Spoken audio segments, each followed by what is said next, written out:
Olá, pessoal. Espero que todos continuem bem. Bom, se vocês lembrarem do vídeo da semana passada, vocês vão lembrar que nós terminamos a conversa justamente nesta figura que vocês estão vendo aí. E que a última coisa que nós falamos foi sobre estas estruturas e regiões que constituem, né, a miofibrila, que é aquela organela especializada que ocupa a maior parte do sarcoplasma, que é o citoplasma da fibra estriada esquelética, né, da fibra muscular. Muito bem. Vamos detalhar hoje um pouco mais o mecanismo de contração. O que acontece para que a fibra muscular se contraia e relaxe? Eu disse também na semana passada, e repito agora, que isso é interessante que vocês conheçam, para que vocês lá na tecnologia dos produtos de origem animal tenham uma ideia melhor daqueles processos bioquímicos que acontecem no pós-mortem, né? E que fazem com que o músculo estriado esquelético passe a ser chamado de carne, né? Que é o produto que a gente consome, certo? E que a qualidade da carne tem muito a ver, né? Tem tudo a ver, é muito influenciada pelo manejo, desde o carregamento do animal na propriedade, depois o manejo deste animal no pré-abate, até o momento do abate, certo? Então, essas reações bioquímicas que acontecem no pós-mortem são influenciadas por este manejo pré-abate, porque essas reações bioquímicas interferem muito, podem interferir muito, dentre outras coisas, no rigor mortis, né? Que envolve essas estruturas que a gente está conversando a respeito, certo? Muito bem. Então, esta figura aqui, ó, só voltando um pouquinho, né? Se vocês lembrarem, na semana passada, eu disse para vocês que essas estruturas bem finas, a gente está falando da miofibrila representada ali embaixo, né? E que essas estruturas vermelhas fininhas aqui, ó, representam os filamentos finos. E que essas estruturas em azul marinho, aqui um pouco mais grossas, representam os filamentos espessos ou filamentos grossos, tanto faz, certo? Muito bem. Eu vou, me fugiu a caneta aqui, eu vou detalhar um pouco mais esses filamentos finos e filamentos espessos na próxima figura, tá? Muito bem.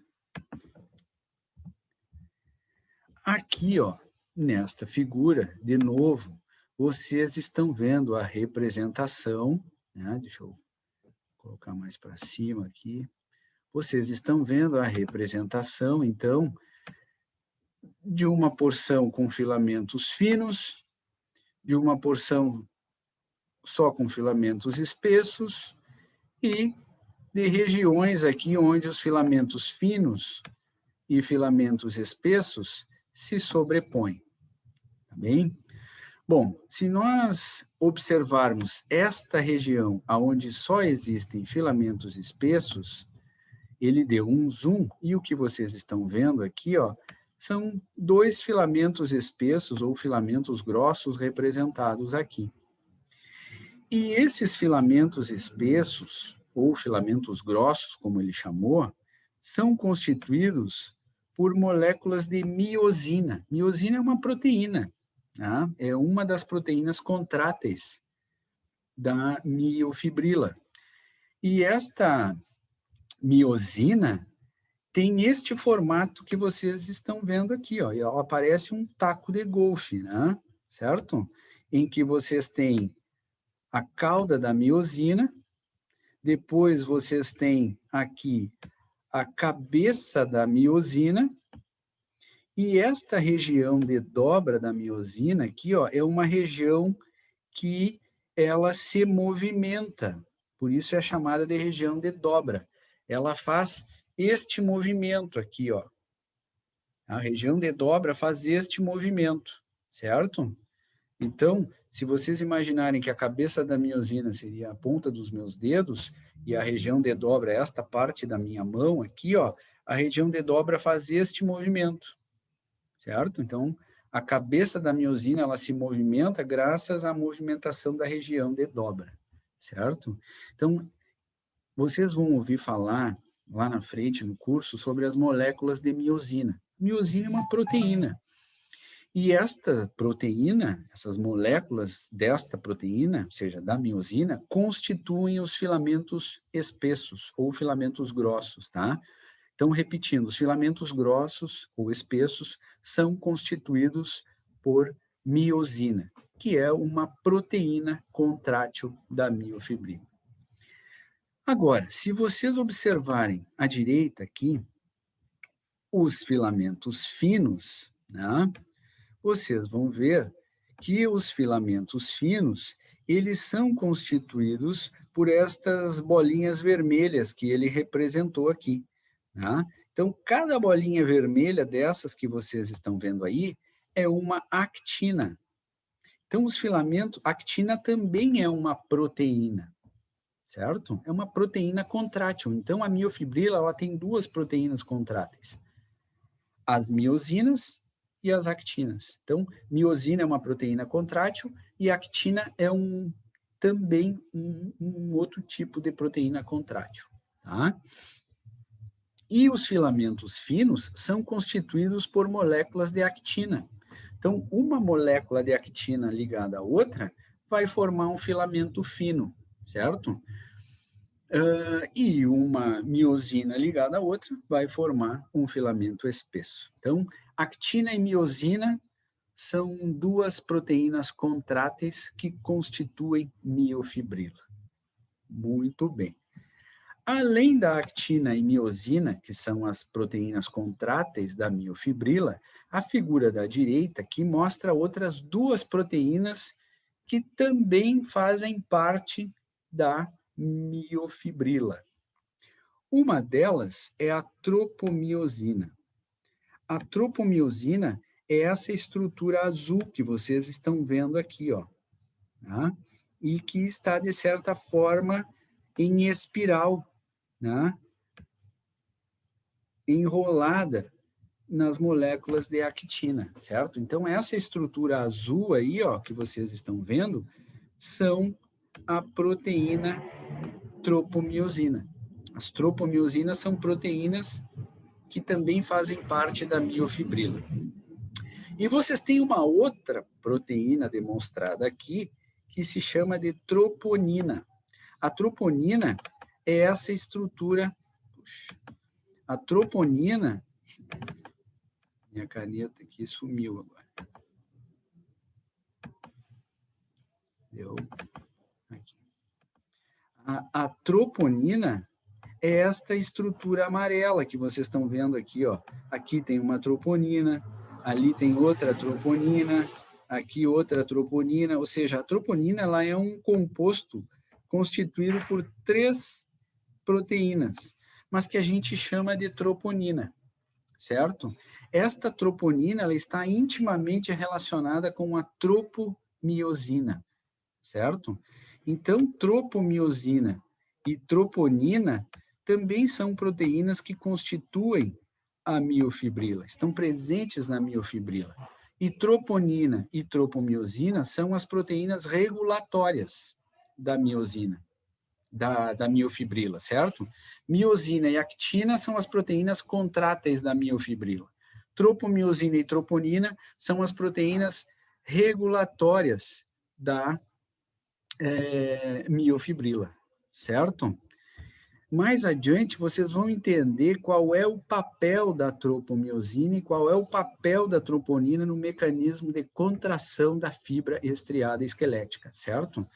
Agora eu estou demonstrando para vocês quais são as proteínas que fazem parte da miofibrila e que são fundamentais no processo de contração e relaxamento da fibra estriada esquelética.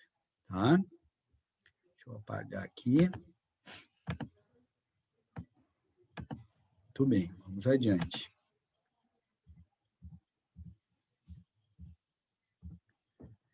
Aqui, ó, esta figura, só para chamar a atenção de vocês, especialmente na figura da esquerda aqui, vocês estão vendo uma fibra muscular representada aqui, né? Uma parte de uma fibra muscular representada aí, como identifica ali a legenda, né?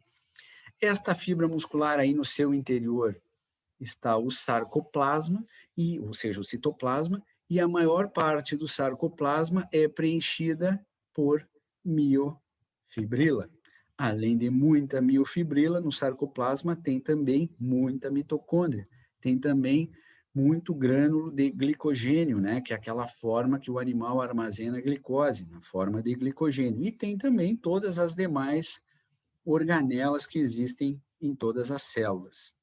E vários núcleos, porque a fibra estriada esquelética é uma célula multinucleada, tem vários núcleos, tá?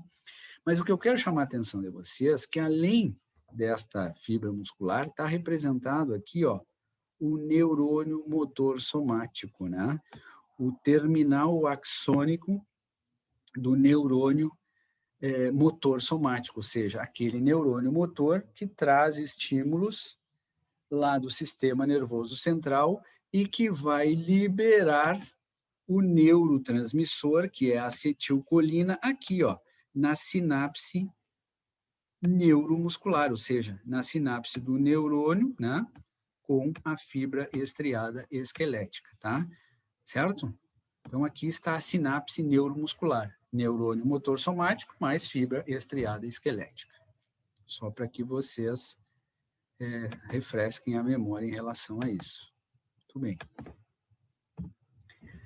Aqui, nesta figura, vocês estão vendo, deixa eu puxar aqui, vocês estão vendo, ó, o neurônio, o terminal axônico do neurônio motor somático aqui, né? Como está identificado aqui na legenda, ó. Aqui está o neurônio, né, o terminal axônico do neurônio motor somático, aquele mesmo que eu mostrei na figura anterior. Muito bem.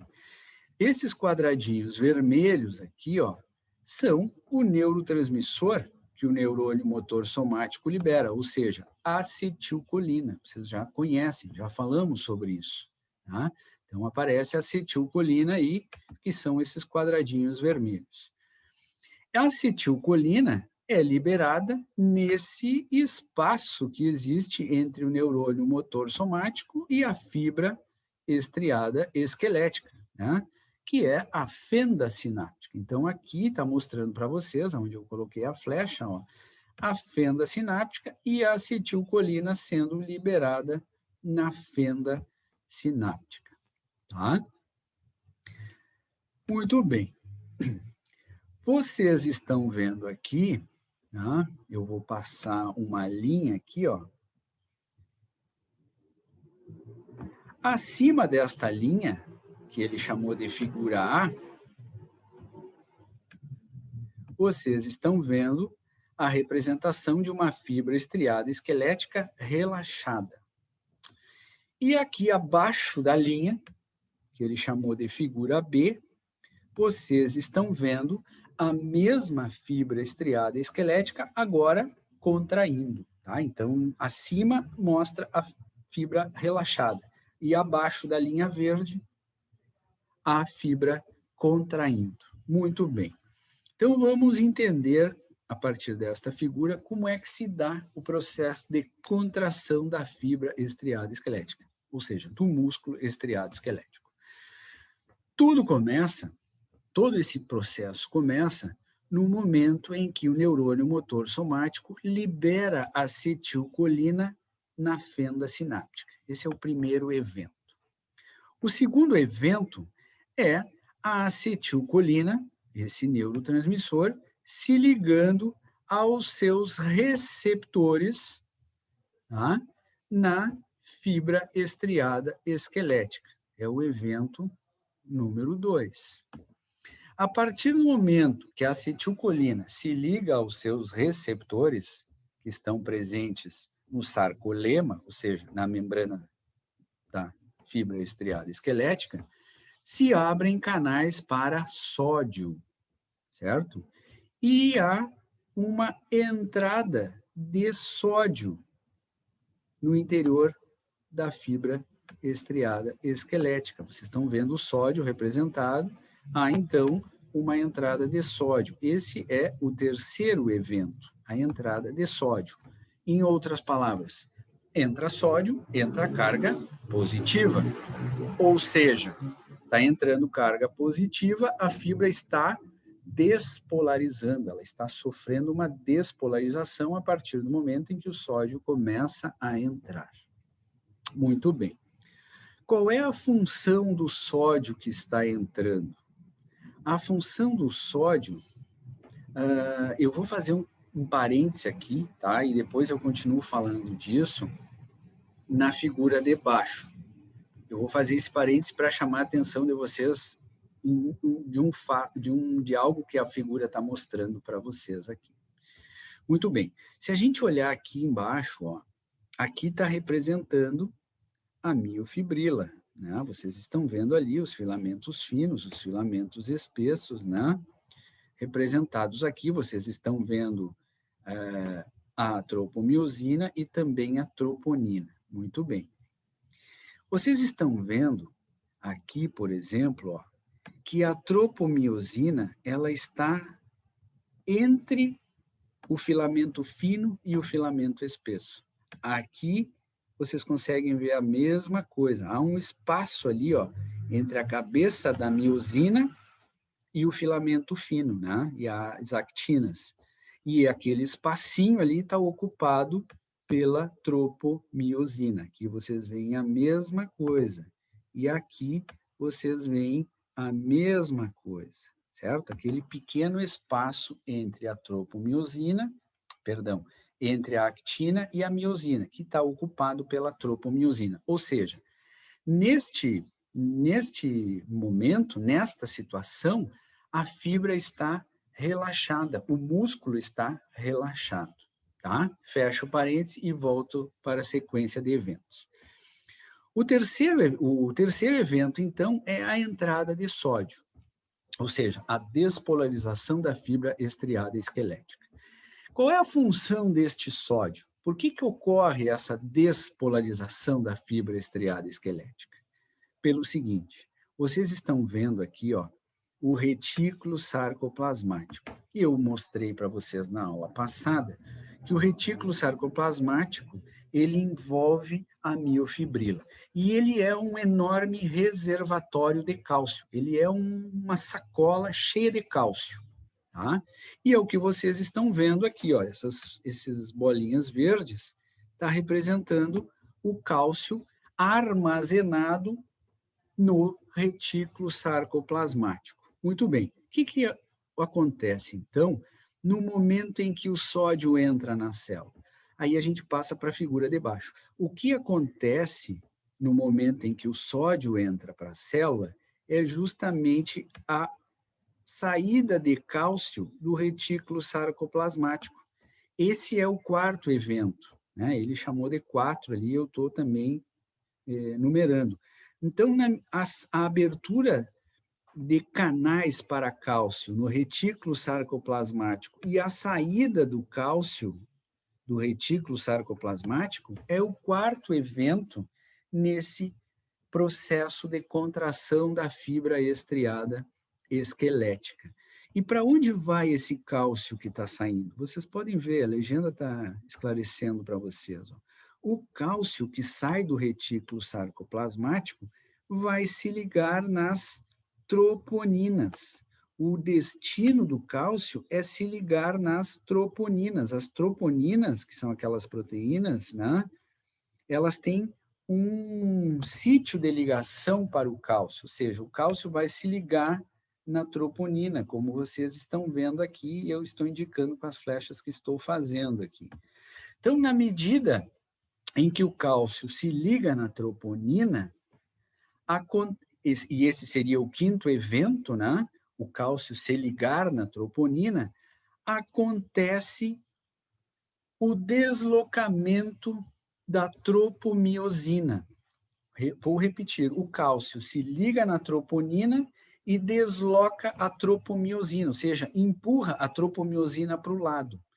E agora vocês estão vendo a tropomiosina deslocada, ou seja, vocês estão vendo o cálcio se ligando na troponina e vocês estão vendo a tropomiosina deslocada, ou seja, aquele espaço que existia entre o filamento fino e o filamento espesso não existe mais. Agora vocês podem observar aqui, ó, que a cabeça da miosina está tocando o filamento fino. As cabeças das miosinas, ou seja, os filamentos espessos, estão encostados nas actinas, nos filamentos finos. É diferente. Comparem esta situação com esta situação aqui, ó. Aqui os filamentos finos e espessos não estavam se encostando, porque a tropomiosina estava entre eles. Agora que o cálcio se ligou na troponina e deslocou a tropomiosina, ou seja, empurrou a tropomiosina para o lado, vocês estão vendo que a tropomiosina saiu ali daquele espaço entre actina e miosina, e as miosinas, as cabeças das miosinas, puderam se encostar nas actinas. Ou seja, agora as pontes cruzadas estão fortes. Pontes cruzadas é o local em que a gente chama a estrutura em que a cabeça da miosina toca nas actinas. Em cima, as pontes cruzadas estavam fracas, porque a miosina e a actina não estavam se encostando. Agora que a actina e a miosina estão se encostando, as pontes cruzadas estão fortes, certo? E o que acontece no momento em que actina e miosina se encostam? Acontece a hidrólise de um ATP que está presente na cabeça das miosinas também. A hidrólise é a quebra de um ATP, né? Adenosina trifosfato, liberação do PI, daquele fósforo inorgânico, isso é energia. E é essa energia que a região de dobra da miosina utiliza para fazer esta movimentação, ó. Então, aqui vocês estão vendo as regiões de dobra, onde eu estou circulando, a região de dobra se movimentou. Ela fez aquele movimento que eu tinha mostrado para vocês que ela faz. Ela fez isso aqui, ó. Ela estava assim e ela, utilizando a energia da hidrólise do ATP, ela fez esse movimento, certo? Então, agora, vocês estão vendo aqui, ó, a flecha indica, ó, o disco Z, quando a fibra estava relaxada, ele estava aqui, ó. Né? Aqui o disco Z, ó, ele estava aqui. Agora que as regiões de dobra da miosina estão se movimentando, os filamentos finos estão deslizando sobre os filamentos espessos. E agora, onde está o disco Z aqui, ó? O disco Z se deslocou, porque houve um deslizamento dos filamentos finos sobre os filamentos espessos, certo? Então, é assim que a fibra, que o músculo estriado esquelético contrai. Todo músculo estriado esquelético que contrai, ele encurta, certo? Ele encurta por quê? Porque há um deslizamento dos filamentos finos sobre os filamentos espessos, tá? Agora eu vou mostrar uma figura para vocês que vocês vão ter uma noção melhor desse deslizamento, deste encurtamento dos sarcômeros, ou seja, da fibra, né? Em outras palavras.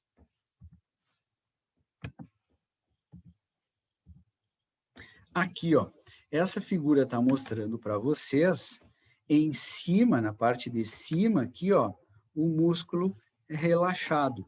E aqui na parte de baixo, o músculo contraído. Ou seja, já liberou acetilcolina, já entrou sódio na fibra, o sódio fez com que o cálcio saísse do retículo sarcoplasmático, o cálcio se ligou na troponina, deslocou a tropomiosina, permitiu que a actina e miosina se unissem, que o ATP fosse hidrolisado, que a região de dobra fizesse aquela movimentação e que acontecesse o deslizamento dos filamentos finos sobre os filamentos espessos. E a gente tem prova de que agora o músculo está contraído. Querem ver?